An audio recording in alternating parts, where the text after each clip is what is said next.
application review, business review, investment, lifestyle, social politic.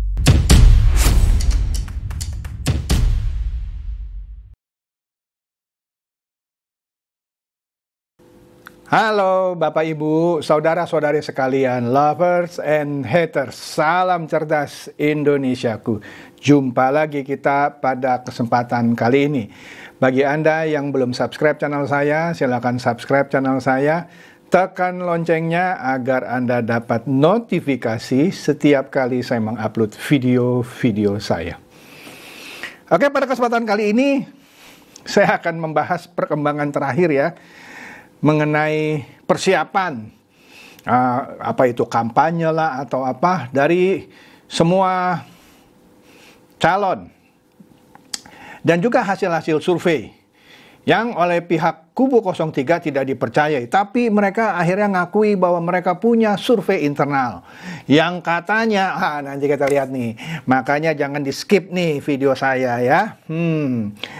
Tapi sebelum itu saya akan review sedikit mengenai banyak orang bilang ini penetapan Gibran melanggar etika. Nah, kemudian banyak kampus-kampus juga menggelar pernyataan sikap, petisi, dan lain-lain berhubungan dengan etika.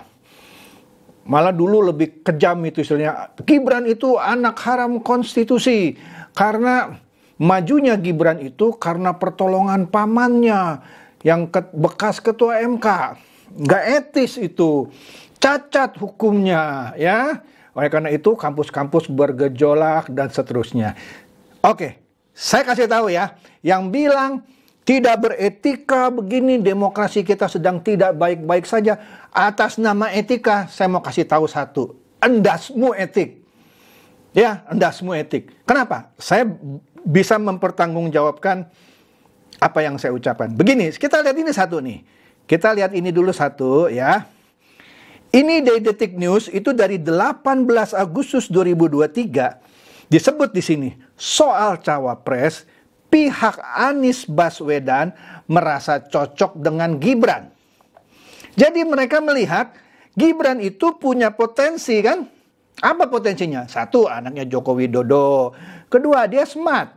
Ya, walaupun sekarang orang-orang yang dulu merasa cocok dengan Gibran, ngatainlah belimbing sayur, asam sulfat, dan segala macam. Tapi poinnya adalah dari 18 Agustus 2023, pihak Anies Baswedan merasa cocok dengan Gibran.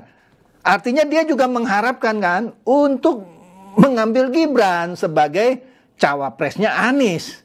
Memang masalahnya pada waktu itu umurnya belum memadai. Secara undang-undang tidak match. Jadi harus menunggu hasil keputusan sidang Mahkamah Konstitusi. Ya, oke. Ini dulu nih ya Anies ya dari kubu 01. Kita lihat kubu 03. PDIP lirik Gibran jadi cawapres dari Ganjar Pranowo. Hasto bilang, Mbak Puan juga menyampaikan. Jadi, kubu 03 pun sejak lama itu 2 Oktober tuh 2023 tahun lalu mengharapkan Gibran, melirik Gibran menjadi cawapres Ganjar Pranowo. Artinya, baik kubu 1 dan kubu 3 mengharapkan MK menggolkan, entah itu batas umurnya diturunkan jadi 35 atau seperti sekarang, tetap 40 tetapi berpengalaman atau sedang menjadi entah itu kepala daerah, gubernur, dan wali kota, dan seterusnya. Pertanyaan saya, kalau Gibran diambil oleh kubu 01, masih bicara nggak tuh etis, etika? Kalau Gibran diambil oleh kubu 03 menjadi cawapresnya Ganjar, masih ngomong nggak kalian? Nggak etis tuh, pret lah. Makanya saya bilang, semua etik. Ya, udah jangan ngomong etik-etik lah. Ini juga guru-guru besar, kampus-kampus juga didompengi sama masalah etik, demokrasi kita tidak baik-baik gitu ya. Memuakan menurut saya. Ya, ya benar-benar memuakan. Kita lihat nih ya, ini yang terakhir nih. Ternyata di dalam pernyataan sikap guru-guru besar Anda lihat tuh di tengah-tengah, ketika dia mengunjungi Profesor Mahfud, dia mengacungkan jari 3. Ini pendukung kubu 3. Ngomongnya nggak etik, demokrasi kita sedang tidak baik-baik, Pak Jokowi mesti dimaksurkan. Saya mau tanya nih sama ibu di tengah tuh yang ngacungkan angka 3 gitu ya. Kalau Gibran diambil sama Ganjar, masih berani nggak begini? Ya enggak kan? Astaga. Kita lihat lagi. Ini dari Twitter ya. Lanjut Mas, ayo laporkan. Di balik petisi UGM ya, klaim memakai nama UGM itu segelintir oknum aktivis di Pusat Studi Pancasila yang berafiliasi dengan PDIP. Ada salam 3 jari. Satu lagi yang pakai baju batik, ya kan? Tuh yang paling kiri, tuh yang di lingkaran ya. Namanya Bambang Praswanto, mantan ketua DPD PDIP Yogyakarta. Hayo, teriak lagi Mas. Endas, mau etik. Oke? Kesel saya nih kalau orang ngomong nggak etis. Kita lihat lagi nih, Partai Sosmed juga bilang organik karena dia mengomentari postingan di bawah ya. Buta apa gimana tuh? Gerakan organik muncul dari banyak universitas, masing bilang ditunggangi. Nah, dibalas sama Partai Sosmed, organik. Coba cek itu Bambang Praswanto yang ikut deklarasi Bulak Sumur, maksudnya di UGM, yang kemarin itu orangnya partai apa? Masing banyak lagi yang terafiliasi dengan parpol atau paslon tertentu. Nah ini yang di UGM itu yang dilingkarin tuh mukanya itu ya, bekas ketua DPD PDIP Daerah Istimewa Yogyakarta. Makanya pertanyaan saya, kalau Gibran diambil sama Ganjar, masih ngomong etik gak? Kampus bergejolak gak? Ya enggak lah. Nah tuh kalau kita lihat lagi nih ya. Nah ini seru nih. Aduh, ini ya. Ada pernyataan sikap kan sporadis gitu ya, dan makin lama seakan-akan ada yang mengorganisir. Ini ada seorang rektor dari Sekolah Tinggi Filsafat Dria Karya. Sebagai informasi, saya sebenarnya mau ambil program S3 Dria Karya. Ya, saya harus sebut lah ya, semua orang juga tahu. Mendengar pernyataan rektor ini, saya jadi kecewa. Dan saya batalkan niat saya mengambil program S3 di STF Dria Karya ini, Sekolah Tinggi Filsafat. Karena ini Sekolah Tinggi Filsafat, tapi rektornya ngomongnya nggak pakai otak. Nanti saya kasih dengar videonya, ya sebentar nih saya kasih dengar videonya. Yuk kita dengerin aja videonya. Apalagi kemudian yang diharapkan dari akademisi, sekaligus juga dari menanggapi pernyataan dari Mas Billy. Mas Billy, saya kira Presiden akan menjadi orang yang paling tolol kalau dia bicara. Kita mohon dengan menggunakan bahasa yang ini ya, Pak Petrus, mohon maaf. Oke, kalau dia bicara, maka itu saya pakai pengandaian tadi. Saya pakai pengandaian, justru saya tahu bahwa pilihan kata saya tepat. Kalau dia memang begitu, itu menurut saya akan tolol, akan bodoh. Ini mirip seperti Rocky Gerung ya, yang bilang Presiden itu bajingan tolol gitu kan. Kemudian dituntut sama PDIP, walaupun akhirnya ditarik sama PDIP, karena akhirnya PDIP bilang dia sepakat sama Rocky Gerung. Nah ini mungkin mau ngikut-ngikut Rocky Gerung nih si Plontos nih. Si Plontos itu rektor dari STF Dria Karya. Ya, dia bilang Presiden kita tolol nih. Sudah diperingati sama moderator atau wartawannya, kan ini wawancara online ya. Masih sebut kedua kali tolol ya. Ini keterlaluan ini ya. Ini bisa masuk pasal penghinaan kepala negara loh, ya, karena dia orang beragama, ya. Saya kasih lihat ayatnya nih, ya, kita lihat yang paling bawah, kanan bawah. Dan barang siapa mengatakan kepada orang lain tolol, patut dibuang ke dalam api neraka. Itu dari Matius 5 ayat 22, Alkitab Bahasa Indonesia sehari-hari. Ya ini Simon Petrus, ya artinya dia harus ngerti ini Matius 5 ayat 22. Simon Petrus Lili Cahyadi, rektor STF Dria Karya. Memalukan kamu ya Petrus. Aduh, padahal Simon Petrus berarti ada 2 nama murid Yesus itu. Tapi kelakuan lu Plontos memalukan lu ya. Oke deh, lanjut nih. Itu intro ya, untuk melampiaskan ngocehan orang soal etik. Padahal itu yang terakhir rektornya nggak etis ngomong begitu. Masa Presiden dibilang tolol? Astaga. Catat Pak namanya tuh Pak. Simon Petrus Lili Cahyadi, Rektor STF Driakarya.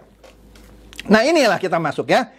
Di 16 Desember 2023, Hasto senang melihat hasil survei Roy Morgan di mana Ganjar unggul. Sudah pernah saya bahas ya di video-video saya yang lalu ya, tapi saya flash lagi nih ya. Di sini Hasto merespon positif lah soal tingkat elektabilitas Ganjar Pranowo yang unggul dari dua calon presiden lainnya, yaitu Anies Baswedan dan Prabowo Subianto. Hasto menilai survei tersebut dilakukan lembaga yang kredibel. Catat ya, Hasto atau PDIP lah kita bilang percaya Roy Morgan itu adalah lembaga yang kredibel. Kalau lembaga survei di Indonesia tuh nggak kredibel tuh yang bilang Prabowo unggul. Jadi Roy Morgan unggul karena mengunggulkan Ganjar. Dia juga meyakini metodologi yang dilakukan Roy Morgan itu benar. Catat ya, satu dia bilang kredibel, kedua dia bilang metodologinya benar. Karena nanti hasil Roy Morgan yang terakhir beda. Nah, kita lihat. Sabar dulu. Nah, di sini dibilang Ganjar yang merupakan kandidat dari petahana Partai Demokrasi Indonesia Perjuangan yang mengusung Presiden Jokowi pada waktu itu unggul jauh dari runner-up tahun 2019 Prabowo Subianto. Demikian dikutip dari laporan Roy Morgan Poll Sabtu 16 Desember. Sebagai catatan, sudah pernah saya bahas juga, itu adalah survei dari Juli sampai September ya, sebelum deklarasi Capres-Cawapres. Betul, saya nggak bilang salah, tapi itu survei Juli sampai September dan cuman di 17 provinsi, sudah pernah saya bahas juga. Jadi saya nggak salahin, tapi Hasto mengunggulkan Ganjar dengan menggunakan hasil riset Roy Morgan yang kadaluarsa gitu ya. Karena itu riset sebelum ada pencapresan dan pencawapresan, sebelum pendaftaran ke KPU. Oke. Kemudian di awal Januari Megawati yakin Ganjar Mahfud menang satu putaran. Catat nih. Jangan percaya survei. Nah, kalau Hasto tadi percaya Roy Morgan, ini Megawati survei apapun intinya jangan percaya. Pokoknya kita menang satu putaran. Pertanyaan saya, bagaimana Ibu tahu bahwa Ganjar Mahfud bisa menang satu putaran kalau tidak ada survei? Oke, tapi oke deh, kan namanya mama ya. Oke deh, jadi semua survei nggak usah dipercaya, termasuk Roy Morgan dong. Oke, lanjut. Nah ini terakhir, 8 Februari. Ini menjelang pencoblosan nih ya. Berbagai survei sudah keluar semuanya. Ya, survei Polstat bilang Prabowo Gibran di 52,8%, berarti satu putaran dong. Ya, Anies Caimin 26,5%, Ganjar Mahfud 18,2%, posisi bontot. Kalaupun jadi 2 putaran, dia tewas itu. Yang kalau 2 putarannya Prabowo lawan Anies. Tapi ini nggak ngomong 2 putaran, ini 1 putaran. Ya, tapi kan survei. Kata Ibu Mega kan jangan dipercayai. Oke, kita lihat survei yang lain. Survei LSI Denny JA yang terakhir kira-kira hampir sama dengan yang Polstat, tapi di sini lebih tinggi kira-kira 1%. Ya nggak 1 lah, 0,7%. Ditulis di sini Prabowo Gibran meraih 53,5%, berpeluang menang 1 putaran. Ya, di mana di sini pasangan Prabowo Gibran elektabilitasnya 53,5%, unggul telak dibanding 2 kompetitornya. Posisi nomor 2, Anies Mohaimin di 21,7%, Ganjar Mahfud di 19,2%. Posisi buncit. Posisi pemegang kunci. Oke. Kemudian, ini survei indikator dari Profesor Burhanuddin Mutadi. Bilang sama, Prabowo Gibran berpotensi menang 1 putaran. Ini baru, ini berita kemarin ya. Dikatakan jika pemilihan presiden dilakukan pada saat survei berlangsung, maka Prabowo Gibran tembus di 51,8%. Ya.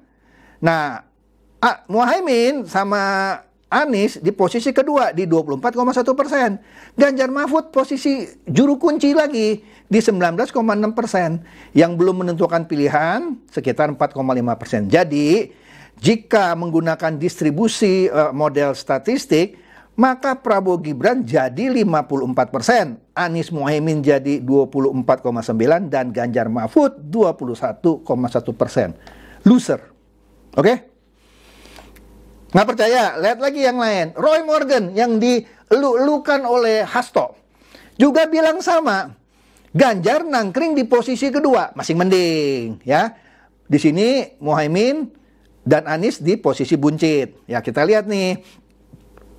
Prabowo cuma 43, artinya kan 2 putaran dong kalau menurut Roy Morgan. Nggak apa-apa.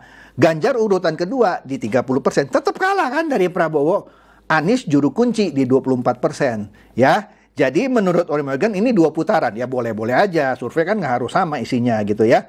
Nah, untuk Prabowo diyakini menang pada putaran pertama. Roy Morgan yang bilang ya, pada putaran pertama kalau terjadi 2 putarannya, Prabowo yang menang. Runner up-nya ditulis Ganjar, ya kan? Oke, lanjut dulu nih. Carta Politika. Carta Politika ini adalah lembaga survei yang sering dipakai oleh PDIP sendiri. Ya, akhirnya mereka juga jujur bilang Prabowo Gibran unggul di hampir semua wilayah kecuali Jawa Tengah dan daerah istimewa Yogyakarta. Ya, cuman 2 itu, ya. Wah, ini yang bilang Carta Politika, lembaga survei yang sering dipakai oleh PDIP dan sekaligus konsultan politiknya. Anda boleh tanya deh. Nah, dalam survei ini, elektabilitas Prabowo Gibran menempati urutan tertinggi pertama dengan angka 42,2%. Berarti kan 2 putarannya, no problem. Urutan kedua Ganjar Mahfud dengan elektabilitas di 28%. Lebih rendah dari Roy Morgan tadi ya, yang ini. Oke deh. Nomor urut 1 Anies Baswedan di juru kunci di 26,7. Artinya tetap semuanya mau itu 1 putaran atau 2 putaran Prabowo pemenangnya. Ya. Astaga, masa nggak ngerti baca gini? Ini yang ngomong Roy Morgan loh, yang katanya dipercaya sama Hasto. Ya. Toh, gimana nih Toh? Kan udah Roy Morgan sama Carta Politika bilang begitu ya. Oke, tetapi astaga, dasar namanya kubu 03 nggak mau kalah ya. Yeni Wahid sebut survei internalnya mereka menunjukkan tren kemenangan Ganjar Mahfud. Astaga, padahal Ibu Mega bilang jangan percaya survei. Dia punya survei internal yang bilang Ganjar Mahfud meraih kemenangan.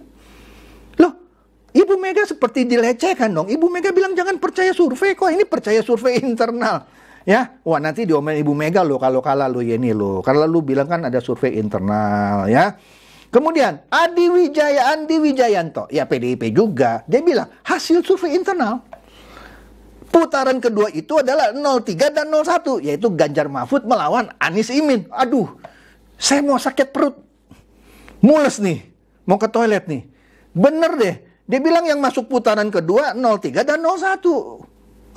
Prabowo Gibran mental. Wih, padahal Ibu Mega bilang jangan percaya survei. Semua survei termasuk Roy Morgan yang dielu-elukan Hasto dan Carta Politika yang memang surveyornya PDIP juga bilang pemenang putaran pertama, kalaupun itu 2 putaran, pasti Prabowo Gibran. Lah ini bilang 03 dan 01. What a joke. Ini joke of the year ya. Lelucon terbaik tahun ini. Oke? Nah ini Nah kita lihat ya, Ganjar melakukan segala macam cara untuk meraih kemenangan. Kan kita baca beritanya, dia menraktir para pendukung paslon 02. Pendukung paslon Prabowo Gibran. Ditraktir makan, Anda lihat fotonya. Ya senyum-senyum, dikasih makan ya makan lah.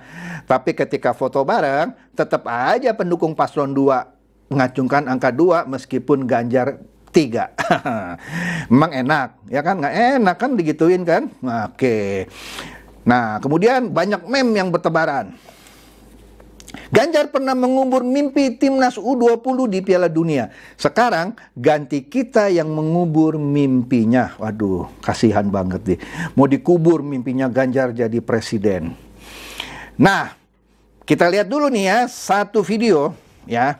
Kan kalau mereka bilang yakin putaran kedua 03 dan 01 yang masuk. Yeni Wahid juga bilang menunjukkan kemenangan Ganjar karena kampanye di mana-mana rame. Ya, yang sebelumnya, video saya sebelumnya saya sudah kasih lihat ya.